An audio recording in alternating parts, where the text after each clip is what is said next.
Sige. Good morning. Good morning, sir. Good noon na pala. Good morning. Oo. Pangalan mo, Brad? Ryan Maglangit. Ryan Maglangit. Ryan, ito, gusto ko lang malaman. Gusto ko lang malaman na gumagamit kayo ng GTO. Gusto ko rin malaman ng mga tao kung anong experience niyo sa GTO, no? Unang-unang tanong, kailan pa kayo nag-start na gamit ng GTO? Itong product na to. Nag-start kami ng GTO, sir, almost 10 years na. 10 years na kasi 2015 2015 pa. o 14? 14. 14. So kung 2014, so pagkakuha pa lang nito, gumamit na kaagad yung may-ari. After 2 months. Oo, kasi di ba, nung pumunta ko ng Bansalan sa lugar ninyo, sa mga association ng mga van na nagbibiyahe, kasi meron doon nakagamit, ang alam ko, siya yung nag-invite, parang ang isa doon, taga-fire station ng Bansalan. Ang isa. Oo, di ba? So na-invite nila ako doon na magsalita, nakinig yung may-ari nito. And then ever since 2014, gumagamit na ito itong sasakyan na to. Ang biyahe nito is Bansalan, Davao. Bansalan at saka Davao. Araw-araw yan. Araw-araw. Ngayon, 3 beses. 3 beses biyahe. Oo. So ilang kilometers yan? 70 plus. 74. One way, 74. One way, 74. Oh, so balikan, mga 150, gano'n, no? 50, oh. So, tatlong balik. Tatlong balik. So 150, that is 450 kilometers every day ang biyahe. So, since 2014, gumagamit na kayo nito. Yes, sir. Naman yung performance, sir, kasi lakas yung Apat niya. hatak niya sa kina niya sa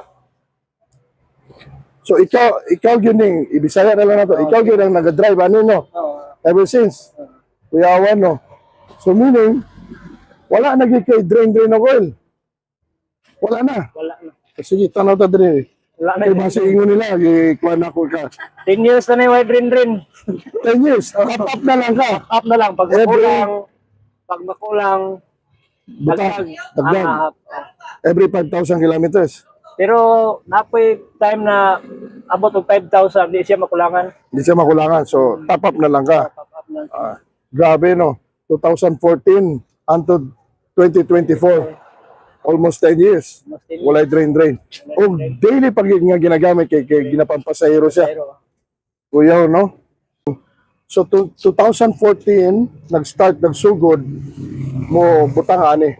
Which I believe that time, saka full treatment ang ibutang.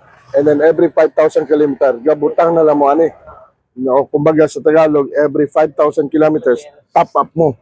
Tama ba? So, totoo yan o hindi? totoo yan, sir. Ah? Totoo yan. So, Kasi tingnan mayroon natin. yung record namin. Meron ang record. Tingnan natin. Saan ang record? So, ever since, ito yung mga record niya. March 2022, GTO, January 7, 2022. Bago lang kasi yun, sir. Katulad sa wala na. Yung isa nawala na daw. So, ayan yung mga record, GTO. And then, so sila may mga record. Ito, GTO, June 18, 2022, GTO. And then, ito naman, July 2022. So, ayan po yung mga record, no?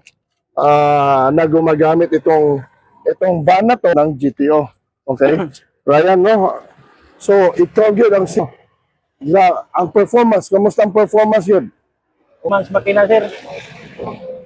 Sug mudagan, hinay magunong. Oh, malakas tumakbo, mabagal mag-stop. Dahil sa lakas, sa bilis. Grabe, no?